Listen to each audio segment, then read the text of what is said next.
Hello, everyone. Welcome. Thanks for joining our diagnostic training session today. Now, if you have any questions throughout the session, if you're watching on Zoom, just look at the top of the bottom of your screen. Wherever your Zoom controls are, you should see a little button that says Q&A. Type in the question there, and I'll get to those at the end of the session. If you're watching on YouTube, just feel free to leave a comment in the live chat if you're watching live. Otherwise, if you're watching after the fact, just leave a comment underneath the video, and we'll get to those as we can. So my name is Jason Cambritas. I'm one of Snap-on's national diagnostic technical trainers. Been in the training department the last 11 years or so, traveling around North America, helping techs and shop owners get the most out of their diagnostic equipment.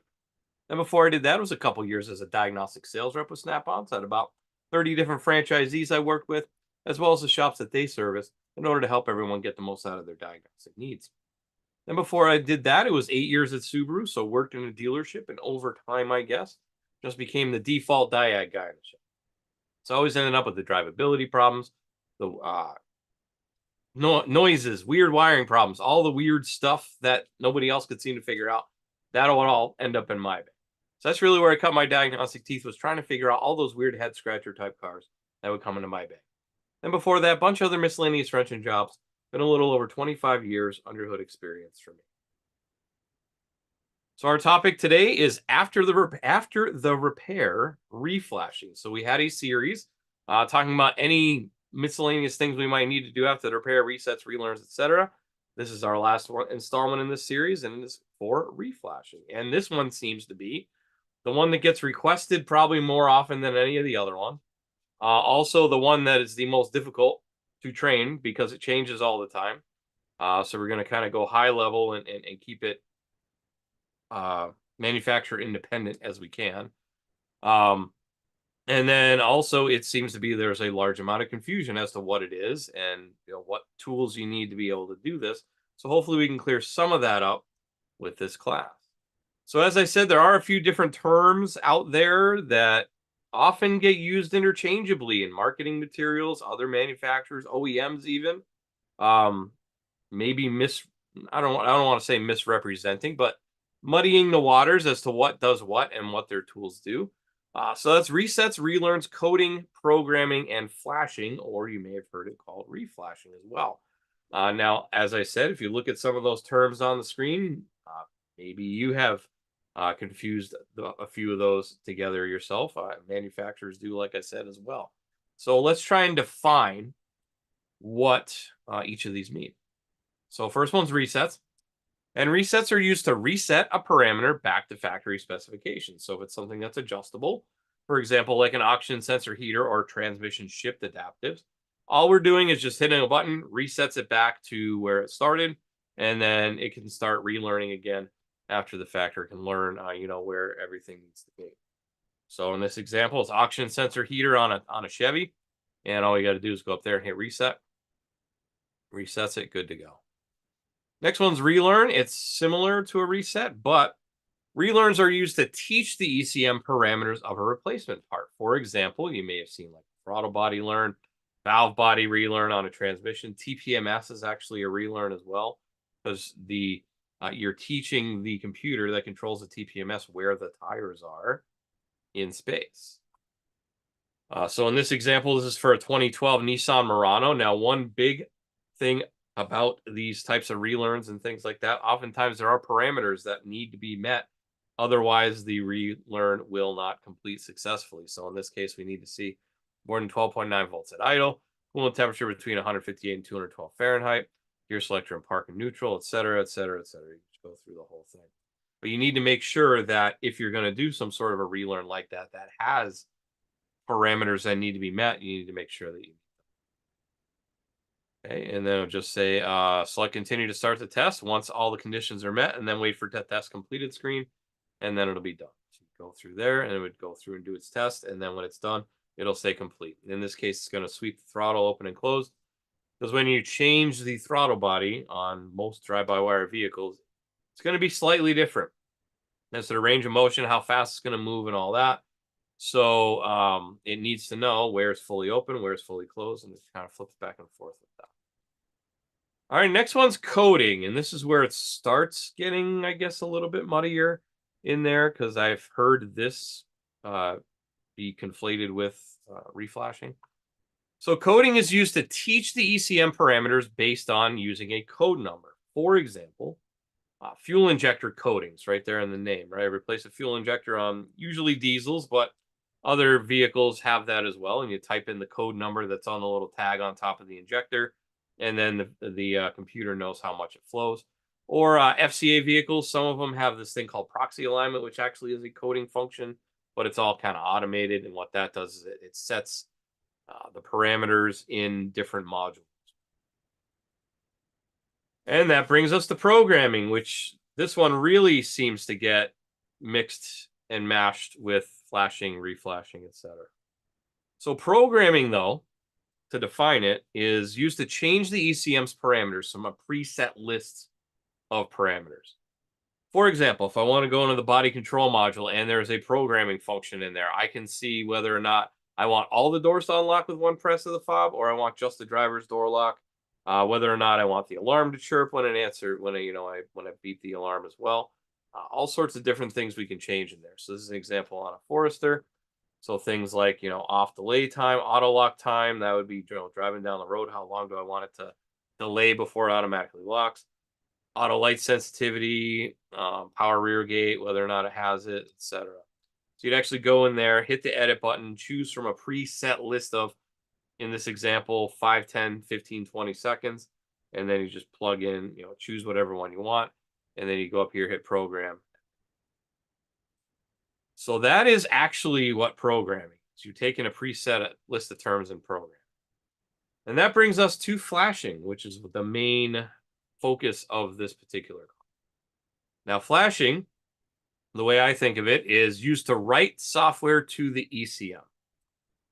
For example, if you get a new module for a Chrysler, Jeep, Dodge, Ram, what have you, usually they're going to ship it blank. It's not going to have any software to run it.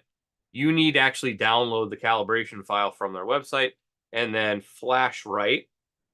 That's where that comes from flash writable proms. Flashing is used to write software to the ECM. So software calibration changes could also be. Sometimes there's a bulletin out there that says, hey, in order to fix this one particular problem with this vehicle, if it exhibits XYZ problem, download the new file and that'll solve all your problems, because they don't always get it right. So sometimes you do need to do that software update. It's like doing a software update to your phone, TV, whatever. So that's the kind of thing we're doing when we say flashing. And flashing or reflashing, because it could already have software on there and you put new software on there, that'd be a reflashing, right? You need some equipment that is not your scan tool, right? You do need a laptop, a Windows-based laptop, in order to do this, because there aren't any manufacturers out there that I've found that'll let you do it on an Android or an Apple or any other type of machinery. It has to be a Windows laptop in order to do this. You also need some sort of a pass-through device. In this case, this is our Pass-Through Pro. A lot of other manufacturers out there have similar type boxes. Actually, they're all pretty much made by the same company. And then just, everybody uses it. And there are a couple other options that are out there as well. But that's, the main one to do flashing yourself. There are other options to do that that'll assist you, and we'll talk more about that in a little bit. Also need a good power supply. A battery charger is not a good power supply for this. Just plain old battery maintainer, not meant for this. You need something that gives you a clean, steady voltage. In this case, this is our EEBC battery charger. I think we're up to like a B model now. EEBC 500B, I think. It's either an A or a B. But anyways, it needs to have, for one thing, proper current flow, because many BMWs now require more than 100 amps of current in reserve. And then in this case, it also puts out a clean sine wave, so it's clean electricity. You're not going to get any weird voltage spikes, any of that. It's going to be just a nice clean sine wave to keep that vehicle running at exactly where it needs to be. So you want to put that on there, but you can't just use a battery charger. And then, of course, you're going to need an internet connection, and you're going to need an account with whatever manufacturer you want to use, and download their software to that computer or computers, which we'll see here in a little bit. So I researched this 6-7 weeks ago, so this should be fairly current as to the day we're recording this. because the first time I did this class. But we can see here's your different capabilities and your different manufacturers and how much it costs in order for that. So, for example, GM, $45 per VIN for a 24-month period. So you can flash as many times as you want per VIN for 2 years. So $45 per. There is no actual per flash charge, it's just a per VIN. Diagnostics, whether or not you can do diagnostics, and most manufacturers have allowed that at this point due to the right to repair thing. So in this case, dealer level diagnostics is available with that subscription, and you can do all modules. And then it gives you your capabilities over here, which you can do. For example, Audi's all modules 04 and newer, all modules excluding most network modules on BMW, et cetera, et cetera.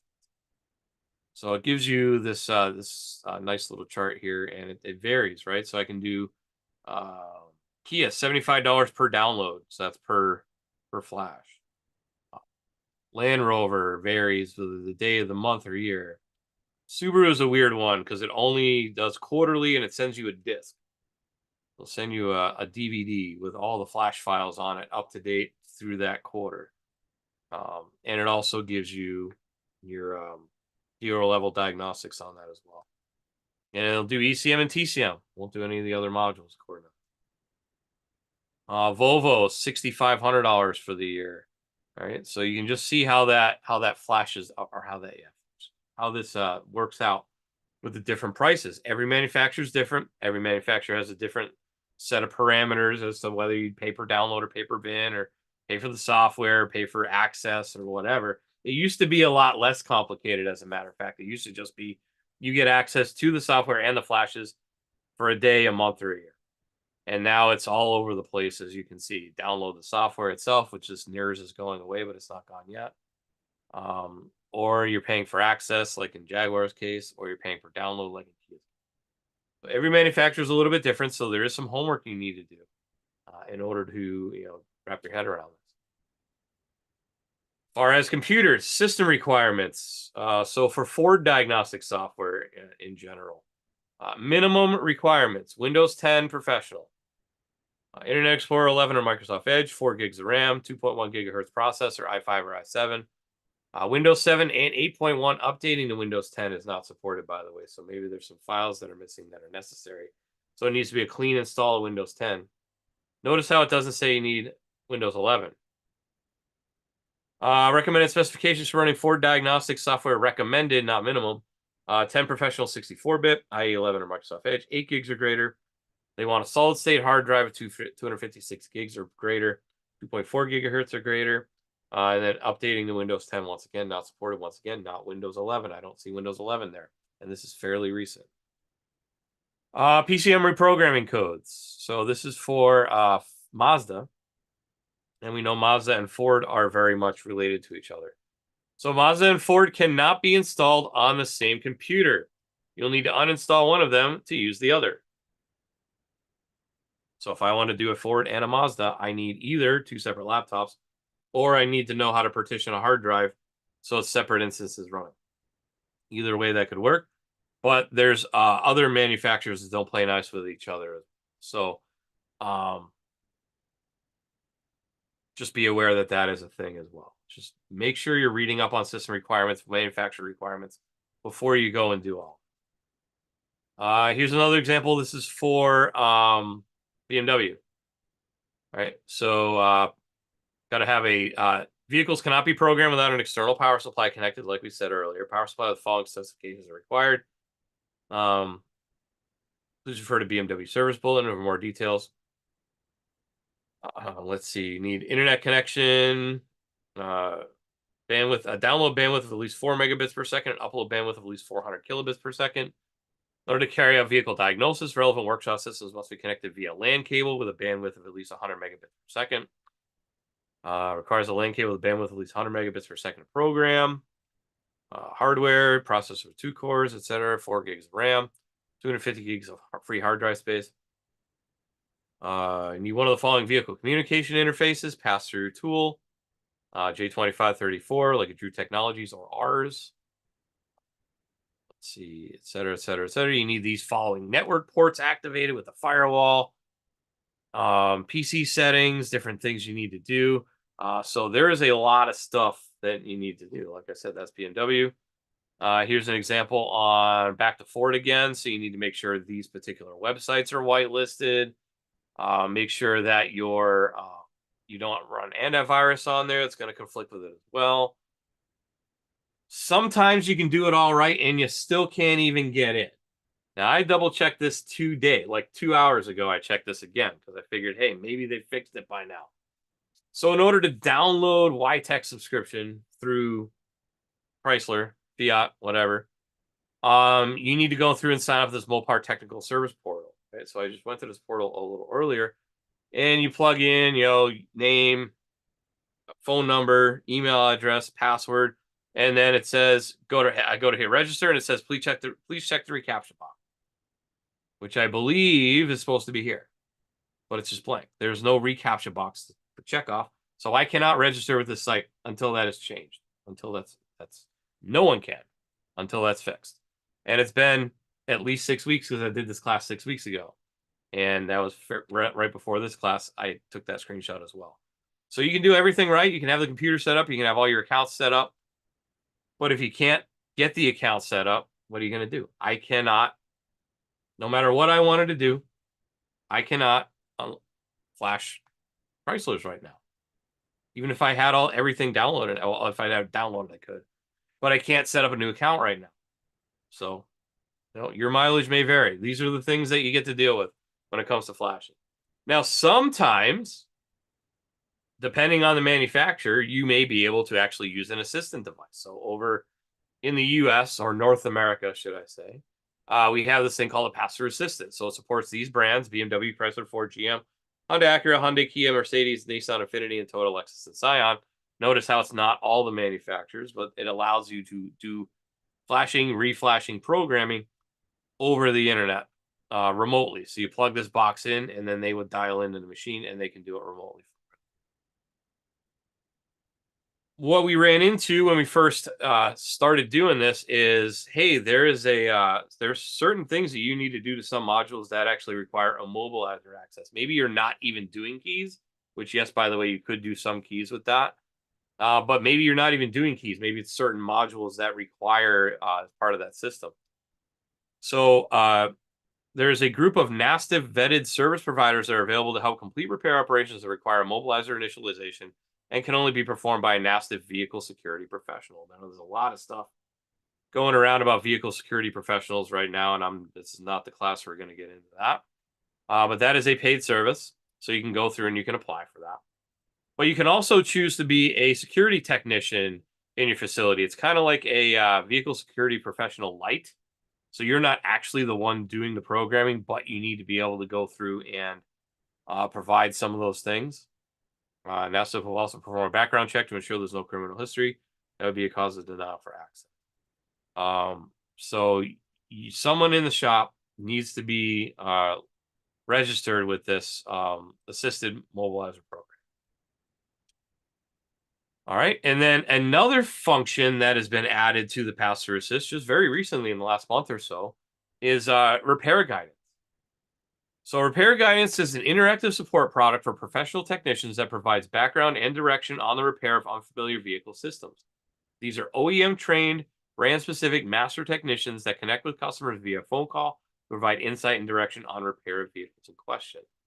So with the pass-through assistant, what we ran into in the first, generation of that was that someone may get through to a point where they think, oh, I need to flash this car, but maybe that's not the problem. Maybe they actually don't need to flash the car. Maybe they need to do something else to the car. So what we started doing about a year ago was we would offer them a phone number for, I think it was like $50 or whatever. They can go in and they can get assistance from a trained technician in order to walk them through diagnosis on whatever that vehicle is. And oftentimes they would come to the conclusion that, yes, you do not need to flash this vehicle. You need to do this, this, and this. And then they would prescribe them, a workflow to go through. And that's using Snap-on tools, of course, because you're calling a Snap-on number. So they walk them through how to do that. And you see it's a lot more vehicles covered under that repair guidance because it is not flashing Flashing is a separate agreement. Then I'm able to walk you through. So these are the technicians we have, master technicians on staff available to talk to for this. So that's readily available out there. If you already had a pass-through assistant before, this will just come through as an extra button on your home screen. It'll just come through as a software download. So if you've had your pass-through assistant for a while and you maybe haven't hooked it up to the internet in a while, might be a good idea to do that and see if you can get that download for that extra capability that's available. So that's another nice function available for me. All right, so let's go live on the interwebs and let's talk about a few different things where you can get more information. So I actually see JLE Lobo up there on YouTube. He asked me, where do you find all this information on these vehicles? Well, I'm going to show you all how to get this information. So one resource is our website, our diagnostics website. So diagnostics.snapon.com. And we can see, talked about the pass-through assistant. So I can go here, click on the pass-through assistant, and it's going to load into our pass-through assistant page. It's going to tell you how it works. Also note a customer agreement is required to activate these services. So if you click here, you have to activate the agreement. It's a little thing you have to sign. You have to go through here, read it all. You can punch in all your information, billing information, shipping information, etc. For the kit, right? And then you sign on the screen down here. So that's your agreement for that. Also down here under resources, there is the agreement that we just talked about, and then a pass-through assistant capabilities and costs document. Now, this just got updated January 1st of this year. And this tells you what manufacturers are covered. So, for example, BMW, O2 and newer, all emissions modules are capable. O2 and newer, all body and chassis module and updating replacement. J2534 module programming, updating and coding, $149 each, $50 for a calibration check. You may also need the DOIP module, or a DOIP module may require the following cables. There's an adapter cable for that if you need that as well. And then there may be a special cable depending on chassis as well. So this thing over here. And then they give you by chassis number, what's available and what is not available. So you can know ahead of time before you call them to do a flash what is available. Same thing with Chrysler Jeep Dodge Ram. $149 per module plus $30 for FCA subscription fee. So OEA subscription fee is valid for 30 days per VIN. Fee is only charged once during a 30-day period. So if they flash it multiple times, they will not. And that brings us back to the per flash or per VIN fee. Also, $45 US dollar per VIN fee will be charged for any security-related modules that require NASTIF's SDRM registration. Ford, same deal, $149. GM, $149. Honda and Acura, we actually have a chart that goes through and tells you what you can do, capabilities by year. Hyundai, here's the model supported. Notice how it is not past 2018, though. Good to know. Newer vehicles, I guess, have some enhanced security that you can't do. Mercedes, currently unavailable, pending manufacturer's discussions. So Mercedes, I guess, was offered earlier. And then Mercedes said, nope, we're not doing that right now. We need to have a chat. So I guess that's ongoing. Nissan Infiniti, same deal. Toyota, Lexus, etc. So you can go through here and you can read all this if that is something you're interested in or have the need for. Also on our website, if we go up to diagnostic tools, we can just go to pass-through in general. And what that will do is we have the link to the OEM manufacturers. So if we go to OEM links, it's going to bring you up to all the different links to the different manufacturers. And I think one or two of these might be broken, but 99.9% of them are work. Let's say we go to Honda, right? So if I wanted to go to Honda, you click on that and it's going to tell you, for HDS what you get. So your software suite, so all systems, DTC, scan and clear, ECU programming, etc. That's available. Other than immobilizer PCM codes, if you're a security professional, you get access to that. And then it tells you your different information. IHDS, 1 day for $45, 30 days for $200, $1,800 for 365 days, and you have to start your own account. Now, Pretty much every manufacturer, the account itself is free, but in order to download the software, it's whatever the specifics are. GM, same type of deal. Service programming, 24 months access to program all modules for one vehicle or VIN. I go in here, one vehicle, two vehicles, etc. Add that to cart. GDS2 for just GDS2. That is diagnostics, not programming. And then vehicles covered here. All right. So to the point that somebody asked, where do you find all the pricing on this? I went to every single website manually and put it in a spreadsheet. That's what I did. So in order to have the information for you here. So there's all the manufacturers that you can cover there. There's your links. Another good resource is NASTF, NASTF.org. Once again, this is North America. So it is, once again, free to join this as well. But access to some information is going to be cost you some stuff. But things, for example, I can go to automaker info and then pick on auto manufacturers. So say I wanted to go to like Honda again. It's going to give me any issues that are here. So Canadian ECU programming, Canadian key codes, Honda website's not working, etc. Module programming information. You can go in there. It's going to give you that information. Diagnostic tool link for diagnostic tool. That's their interface that they have. Training. There's different links for training. All sorts of different stuff there. Let's go to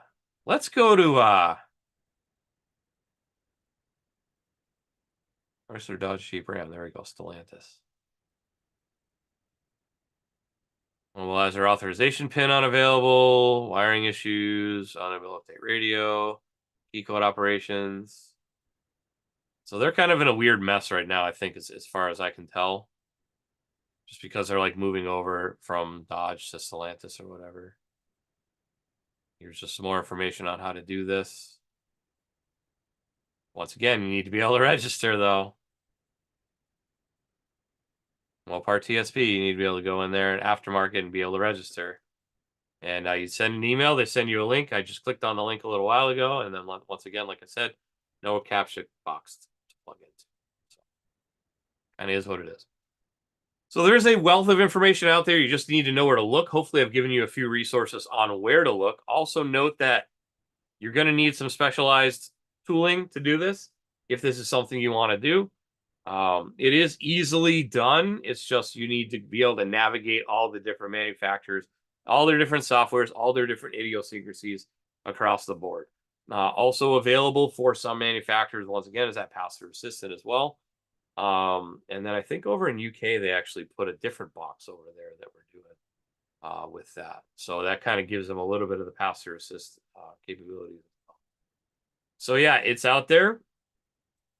And you're definitely going to need to do your homework. I hope I didn't, scare. I'm not trying to scare anybody away from doing it.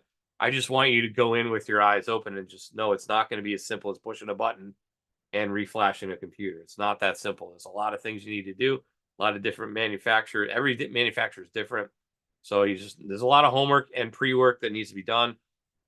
Different accounts and different manufacturers and so on. So hopefully you've gotten a few good tidbits from this and can become better educated as to what it actually is to reflash a computer. You're not going to do it with your scan, right? You're going to need specialized equipment to do it. All right, let's talk about next week. Next week, we're going to start all new classes again. It has been 12 weeks, so I do 6 weeks and 6 weeks. That's what we started doing this year. So 6 weeks of new stuff, 6 weeks of the same stuff over twice. And then next week, we are going to start that 6-week journey again. So OEM-specific training on GM, going back to that OEM-specific model that we've been doing this year as well. So we did Ford, we did Toyota, and we did BMW. Now we're doing GM. So next week's GM, and then it's going to be Honda, and then it's going to be Volkswagen. Are 3 manufacturers in this block, plus some other stuff in between. It's going to be every other week. Anyways, so to get to this at 6 and 9 Eastern every single Tuesday, like clockwork, as we do, even if I'm not here, we'll still do it. Snapon.com/OT if you want to go on Zoom. On YouTube, the 6 p.m. class goes live to YouTube. YouTube.com/Snapon Diagnostics. If you are watching on YouTube, please make sure you like and subscribe and all that good stuff. And then the 9 p.m. Eastern class goes live to my Facebook as well. So it's facebook.com/SnapOnJason, all one word, no dash in the Snap-on. If you want to watch any of our previous topics in this series, so this is episode 83 here, after the repair reflashing, anywhere from ADOS to that, and everything in between. See a large selection. They're all about half hour, 40 minutes long. So easily digestible. You can always go through and check that out. YouTube.com/Snap-on Diagnostics. There's a playlist for live training. If you scan that QR code, it will bring you to the page and subscribe you automatically. It's all one step, nice and easy. All right. Before I get to questions, I also want to make sure I mention my buddy Keith, who also does new product training. So it is scan tool specific. That's the word I was looking for. So every Wednesday it's on Zeus and Zeus Plus, and every Thursday it's on Apollo and Triton. So if you want to check those out, if you want to learn a little bit more about those tools, it is kind of designed to have the tool in front of you, and you can walk through it while he walks through it on the screen as well. One time a night, 7:30 Eastern, 6:30 Central, 4:30 Pacific. They're about an hour and a half, give or take long. First hour is all on setup stuff. Let's make sure your Wi-Fi is set up. Let's make sure, talk about Snap-on Cloud, security link. Then he walks you through code to completion on Fast Track Intelligent Diagnostics. And he takes about a 5-minute break, and after that, comes back and talks about guided component test, scope, meter, all those different functions that are available on their respective tools as well. So definitely worth your time. Check that out as well. Snapon.com/OT to sign up there. All right, let's get to questions. If you do have questions on Zoom and you joined late and you didn't hear where to go, just look on your screen wherever the Zoom controls are. You should see a Q&A button. Type in your question there. On YouTube, Nick is saying hello. Welcome, Nick. Thanks for joining us from the UK. I know it's late over there. Thanks for joining as always. J. Lee Lobo said, are you able to share the price chart? So here's what I'm going to tell you. I don't really have an easy way of doing that. So watch the last recording of the video, or watch the recording of this video, screenshot it. Best I can tell you. Where do you find all the requirements for the vehicle? So I showed you that. And then Lobo says, thank you for all the information I'm sharing. You're very, very welcome. I know it's difficult to find all this information. It was difficult for me to find all this information. So my loss is your gain, I guess. My loss of time spending that is your gain to be able to see that information. And then Nick says, thank you. So with that, I think that's everybody. That's every question. Also want to mention that I don't have a slide on it right now, but tomorrow night at 8 p.m. Eastern, so that'll be Wednesday, April 3rd at 8 p.m. Eastern, we're doing another software live stream. So I did one last week. If you do have questions, I'm going to be doing it live again next week, tomorrow. So I can answer your questions if you have additional questions about that. You can go to snapon.com/OT to register for that as well. That's like the first link on the page, right? All right, with that, thank you very much for spending a little bit of time with me, taking a little bit of time out of your day to gain more knowledge when it comes to diagnostics. Hopefully you'll join me next week for our all-new GM class. Hopefully you'll join me tomorrow for our software launch as well. So with that, enjoy the rest of your week. Enjoy your weekend. Have a good night. Take care.